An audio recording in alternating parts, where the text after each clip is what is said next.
Dans ce nouvel épisode sur la loi d'attraction, nous allons insister sur pourquoi ça ne marche pas. En effet, ça ne marche pas si, déjà, premièrement, on ne se traite mal. Et oui, exemple, si je vous dis tout le temps « je suis nul »,« je vaux rien »,« je mérite pas »,« je m'aime pas », etc. Comment voulez-vous recevoir l'abondance dans votre vie si vous manquez de confiance, d'estime et que vous ne vous aimez pas? Toutes les pensées, les mots, je vous le rappelle, répondent à une certaine vibration. Si en effet vous doutez de ce que vous êtes, de qui vous êtes, comment voulez-vous ne pas douter de votre demande et de la réponse à votre demande? Votre inconscient joue contre vous, forcément. Il enverra des messages de doute. Je ne le mérite pas, ça ne marchera pas. Et quand même vous l'exprimiez consciemment tel que vous le souhaitez, avec les formulations que je vous ai données, l'univers est bien plus subtil que vous ne le croyez. En réalité, cela demande un réel lâcher-prise. Deuxièmement, le doute. Évidemment, le doute n'est pas permis. Que vous croyez que ça peut marcher ou que vous pouvez être dans l'abondance, dans tous les domaines, ou que vous n'y croyez pas, vous aurez raison à chaque fois. En effet, je vous le rappelle, la pensée crée. Donc vous faites votre réalité, vous créez votre réalité. Ainsi, si vous pensez que c'est possible, vous aurez le résultat en corrélation. Si vous pensez que ça ne l'est pas, vous aurez aussi le résultat. Et vous aurez même les preuves. Ensuite, la précision, comme je vous l'ai dit, plus votre demande est précise, détaillée, plus vous aurez ce que vous souhaitez. Mais faut-il encore savoir qu'est-ce que vous souhaitez vraiment? Qu'est-ce que vous voulez? Et oui, c'est facile de se laisser déterminer par les autres, par la famille, par le patron, par les professeurs. Mais demandez. Demandez et savoir ce que l'on veut vraiment. C'est quoi pour vous, par exemple, l'abondance? Une grande maison? Un château? Ne pas compter l'argent sur votre compte? C'est vivre comment? Comme un prince? Comme un berger? Comme un marginal? C'est être libre? C'est avoir un meilleur travail? C'est gagner en fonction de vos besoins? C'est avoir la grande liberté de faire ce que vous voulez quand vous voulez? Être votre propre chef? Tout est permis. Vous voulez rencontrer un compagnon? Là aussi, l'univers, si vous demandez, vous répondra en fonction de ce que vous lui envoyez. Plus vous serez précis, plus il répondra précisément à votre commande. Quand vous passez une commande sur la Redoute, excusez-moi, vous précisez bien un objet. C'est celui-là, c'est pas celui d'à côté qui y ressemble. Vous comprenez? Donc il enverra en fonction de votre demande, mais aussi en réalité de ce que vous vibrez à l'intérieur. Et de ce que vous pensez très souvent, le plus souvent d'ailleurs, à l'intérieur. Et c'est pareil, quand vous arrivez à avoir un résultat, ne dites pas c'est par hasard, c'est fut un coup de bol, etc. Sinon vous vous coupez évidemment de votre lien à l'univers. Alors certains d'entre vous vont me dire oui, non mais tu comprends Karine, moi j'ai pas de chance, blabla. Toujours, j'attire les problèmes à moi. Je suis maudit, je suis ce que vous voulez, quoi. Bref. Mais observez-vous sincèrement. Depuis combien de temps déjà, vous vous traitez mal, vous critiquez, vous pestez contre la vie, vous n'êtes jamais content, vous avez toujours quelque chose à redire de négatif. Vous vous occupez de ce qui ne vous regarde pas, dans la vie des autres par exemple, au lieu de regarder exactement ce qui se passe dans la vôtre. Mais comment voulez-vous que l'univers vous envoie l'abondance puisque vous vibrez dans des énergies négatives, basses, que vous jugez mal, l'autre, que vous n'êtes jamais content, que vous ne savez même pas remercier quand vous avez quelque chose, que vous n'êtes pas reconnaissant de ce que vous avez déjà? Vous voyez, c'est toutes ces petites choses qui font la différence pour recevoir ce que l'on appelle l'abondance. Le négatif sous toutes ses formes est un élixir de destruction. Daniel Sévigny. N'oubliez pas que la personne la plus importante, c'est vous. Et si vous vous traitez avec amour, bienveillance, eh bien, alors vous attirerez. Alors, quelles sont vos pensées? Quelles sont vos premières pensées dans la journée? Est-ce que c'est en fonction du temps? Oui. Donc, vous voyez bien qu'il y a plusieurs choses qui rentrent en compte en réalité. Et il y a plusieurs vibrations. L'angoisse, qui est le ressassement du passé, alors qu'on ne peut plus rien y faire. Hein. L'anxiété, l'anticipation sur le futur, alors que c'est une situation qui n'est pas encore arrivée et qui n'arrivera probablement pas de la façon dont vous l'avez pensé. Hein. Donc ça ne sert à rien, hein, sauf à détruire votre santé, ça c'est sûr. Parce qu'elle vous entraîne en plus dans l'insomnie grâce au petit vélo qui va commencer à se faire des films. C'est un cercle vicieux. Stop, reprenez le contrôle, reprenez votre pouvoir. La calomnie, le ragot, qui attaque la réputation de la personne sans preuve, sans fait établi, c'est de la méchanceté pure, hein, vous savez. Vous pouvez blesser, détruire une personne juste par des médisances. Le silence est d'or. Et puis, attention, hein, au boomerang, hein, c'est la loi. Hein. Si vous envoyez de l'énergie négative à longueur de temps, dites-vous bien qu'elle vous reviendra multipliée. Hein. La compétition, c'est pareil, une bonne compétition saine est plutôt positive, mais si elle commence à servir les intérêts de l'un au détriment d'un autre, ça ne va pas, surtout dans un couple, par exemple. C'est un combat d'ego. Donc, vous voyez bien que tout ça détruise. Et vous ne construisez pas. Et cela vous reviendra en boomerang. Apprenez à vous occuper de vous, à balayer devant votre porte. D'accord? La cruauté, la maltraitance, qui font souffrir aussi l'autre, évidemment. Là aussi, tout ça sont des vibrations très très basses. Ce sont des gens méchants, cruels, souvent manipulateurs. Donc, ne pensez pas que vous ne paierez pas ce genre de comportement tôt ou tard. La culpabilité. Vous ne méritez pas parce que. Acceptez ce qui a été une erreur et avancez. On ne peut pas changer le passé. Reconnaissez-le et acceptez-le. L'égoïsme, il descend votre taux vibratoire car la personne égoïste pense excessivement à elle sans prendre en considération la répercussion de ses actes, de ses paroles et de ses pensées sur les autres. En général, ce sont des gens qui savent gérer leurs pensées, car gérer, c'est calculer leur intérêt au détriment des autres. Mais bon, envier les autres, être envieux n'est pas une vibration haute là aussi. Ressasser pour comprendre pourquoi les autres et pourquoi pas soi, c'est s'occuper toujours et encore des autres en comparaison constante. Je vous dirais, écoutez, mêlez-vous de vos affaires, faites le meilleur et puis avancez quoi. La haine, c'est une émotion dévastatrice et quand vous vous réjouissez du malheur des autres, de son échec, vous abaissez vos vibrations au plus bas. Et alors si vous rajoutez la rumination contre quelqu'un qui vous a fait quelque chose, cela pendant des mois, des années, les vibrations sont tellement basses que vous allez arriver à la maladie et notamment au cancer qui vous rongera. La honte, c'est le souffre-douleur de l'erreur. La honte, c'est réduit votre personnalité, votre confiance, diminue votre taux vibratoire. Et puis, c'est un aliment de passé. Il faut savoir reconnaître tout simplement son erreur, accepter les conséquences, se pardonner et puis s'aimer. L'humiliation. Humilier une personne, c'est s'autoriser un geste que personne n'a le droit d'accomplir et peu importe les circonstances. Malgré toutes les peines et rancœurs possibles, il est inadmissible de s'adonner à une telle attitude envers l'autre. En le faisant, vous rabaissez votre taux vibratoire. L'individu qui se sert de l'humiliation pour assouvir sa vengeance est un être petit en pensée et en énergie.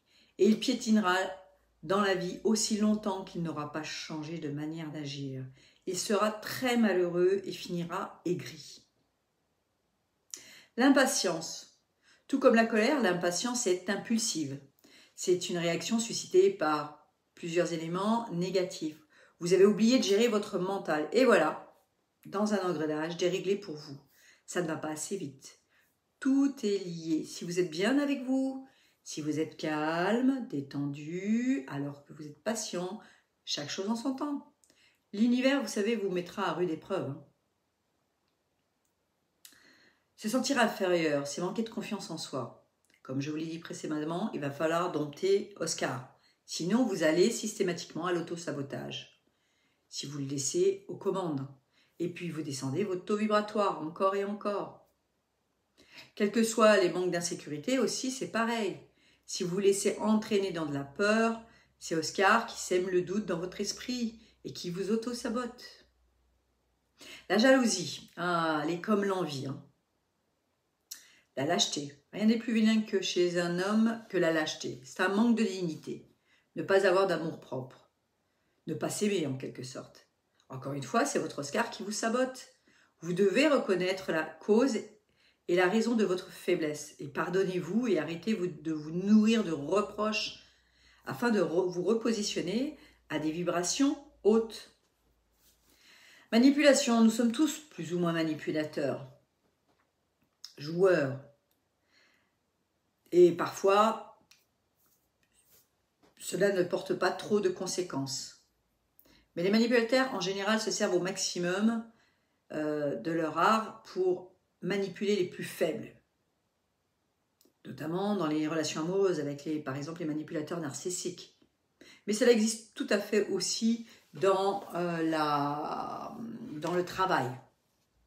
Avec ces petits chefs qui se servent gentiment mais sûrement de leur statut. La bouderie est aussi un comportement du faible, alors que l'indifférence est celui du manipulateur. En boudant pour faire passer un message, celui de son cœur blessé qui souffre en silence et espère que l'autre finira par comprendre et par s'interroger. Hélas, il est aveugle encore à la situation et puis même ça l'arrange à la rigueur. Hein. Parce que si l'autre ne veut pas répondre à sa demande, eh bien cela ne servira absolument à rien. Donc nous devons apprendre aussi à communiquer. Okay ? Il faut perdre toutes ces mauvaises habitudes, ces médisances, ces paniques, ces peurs, ces plaisanteries, ces préjugés, ces ressassements, ces ressentiments, ce stress, ces trahisons, ces vengeances, ces violences, bref, tous ces comportements ou ces émotions sont le fruit d'Oscar, qui vous enferme dans vos croyances, dans vos comportements négatifs. Aussi, la loi d'attraction fonctionne dans ce sens. Vous devez changer vos pensées et vos comportements pour avoir les résultats positifs, tels que vous le souhaitez et tels que vous le récolterez. Semez de l'amour, semez des bonnes énergies, de la joie, de la bonne humeur, des jugements positifs, des compliments. Et vous aurez compris qu'il faut donc pour cela lâcher prise avec tout ce que vous croyez, tout ce que vous pensez de négatif sur vous, sur les autres, sur la vie. Stop aux généralités. Afin d'arrêter ce schéma permissif. Alors les exercices à faire sont déjà de vous observer et de vous rendre compte de vos croyances. Est-ce qu'elles sont limitantes dans votre vie? Est-ce que vous vous traitez avec amour? Regardez le nombre de fois où vous vous dites « mais que je suis con, mais que je suis nul, mais que je suis bête, bécasse, nouille » et j'en passe, c'est les meilleurs. Hein. Alors vous allez me faire plaisir de faire le geste « j'efface » tous les jugements déjà sur vous. Hein. Et vous en ferez de même à chaque fois que vous lancez des phrases négatives, de jugement, de commérage, des choses comme ça. Ok? Je sais bien que le commérage, ça permet de combler les discussions, mais en réalité, et de faire partie des groupes, mais en réalité, vous ne faites rien de bon. Et surtout, vous allez vous retourner contre vous. Donc sincèrement, vous ne croyez pas que la planète serait mieux si tout le monde vibrait d'amour, au lieu de vibrer de commérage, de jalousie, de rancune, de critique? Parce que parfois, il y a certaines personnes qui semblent gentilles, toutes mignonnes en apparence, et en réalité, c'est pas tout à fait ça. Donc, venez pas vous plaindre, quoi. Venez pas dire que ça ne fonctionne pas. Regardez avant tout comment vous vous comportez, comment vous vous jugez et comment vous jugez ce qui se passe autour de vous. Une fois que vous aurez réglé enfin toute cette façon de comporter, de penser, alors simplement faites votre demande régulièrement pour vivre votre journée merveilleuse, avoir votre place de parking, que tout se déroule parfaitement bien avec les collègues au boulot, que vous arriviez à l'heure au travail, à votre rendez-vous, etc. Toutes ces demandes peuvent être aussi ponctuelles ou à faire tous les jours selon ce que vous souhaitez. Pour les plus grandes demandes, pour les plus grands projets, vous le ferez matin, midi et soir afin que vous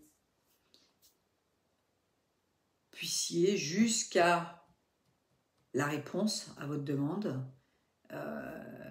préciser quoi. Vous pouvez aussi afficher sur un tableau de visualisation vos demandes. Enfin, vous n'oubliez pas que vous allez avoir ce que j'appelle l'héritage, le karma, qu'il va falloir aussi voir plus en détail afin de comprendre ce qui vous est propre et ce qui est du transgénérationnel, c'est-à-dire hérité de la famille. Si votre famille, par exemple, vous a inculqué une croyance du style « il faut en baver pour réussir », la vie va être dure, je vous le dis tout de suite. Ou qu'il ne faut pas avoir les yeux plus gros que le ventre. Là aussi, comment faire de vrais projets qui seraient supérieurs à ceux de votre famille. Vous voyez où je veux en venir? Donc toutes ces croyances vont se valider dans votre vie si vous y croyez, si vous les avez acceptées, puisque c'est la loi d'attraction qui est en création. Donc tout ce que vous pensez de positif viendra positif, tout ce que vous croyez négatif viendra négatif. Vous aurez en plus les preuves. Donc c'est exactement l'exemple de est-ce que vous voyez la bouteille vide, à moitié vide ou à moitié pleine? Les deux sont vrais. Et c'est là la subtilité de cette loi. Peut-être avez-vous eu l'habitude de voir que la bouteille vide depuis le début de votre enfance, parce que vous avez vécu dans une famille plutôt pessimiste, fataliste, non ambitieuse, critique. Et vous avez accepté toutes leurs croyances, comme si c'était les vôtres. Et si aujourd'hui vous décidiez de remettre tout ça à plat? Si aujourd'hui vous décidez de voir qui vous êtes vraiment? Si vous décidiez de tenter l'aventure de cette loi d'attraction? Avez-vous quelque chose à perdre si ce n'est en effet rentrer en conflit peut-être avec votre famille et les amis, parce que vous allez vraiment déranger et changer, et vous allez oser faire ce qu'ils n'ont jamais osé? Vous allez découvrir la vraie personne que vous êtes avec ses propres limites, ses propres croyances, ses propres réussites. Il n'y a que vous qui vous mettrez les limites. Et d'ailleurs, ces limites seront celles de vos croyances limitantes que vous aurez à travailler et à dépister. Et il va falloir travailler sur ce karma aussi, transgénérationnel, qui est devenu le vôtre. Parce qu'on s'est aperçu que les traumatismes, les croyances, les caractères de nos ancêtres pouvaient impacter notre vie. Les émotions sont imprimées dans notre ADN. Et oui, certaines thérapies peuvent travailler sur ces héritages. L'hypnose régressive, la psychogénéalogie, connaître l'histoire de sa famille, repérer les schémas fonctionnels, les croyances héritées, les comportements et bien d'autres thérapies. Constellation familiale, nettoyage karmique, soins de l'âme, soins sur les lignées, par les baguettes par exemple, etc. N'oubliez pas cette phrase. Je suis le producteur, le réalisateur et le scripteur du film ayant pour titre ma vie. Merci pour votre écoute. Avec toutes ces vidéos sur la loi d'attraction, il n'y a plus qu'à. Il n'y a plus qu'à tenter l'expérience. Sincèrement, cela peut vous bouleverser votre vie. Cette vision du monde vibratoire est totalement extraordinaire. Personnellement, j'ai vu ma vie transformée et changer à partir de la mise en application de ces règles. Alors il n'y a plus que vous qui puissiez faire la chasse à vos croyances, la chasse à vos limites et savoir exactement ce que vous voulez dans la vie. Je vous remercie, je vous souhaite une très belle semaine à vous. Merci encore, à très vite.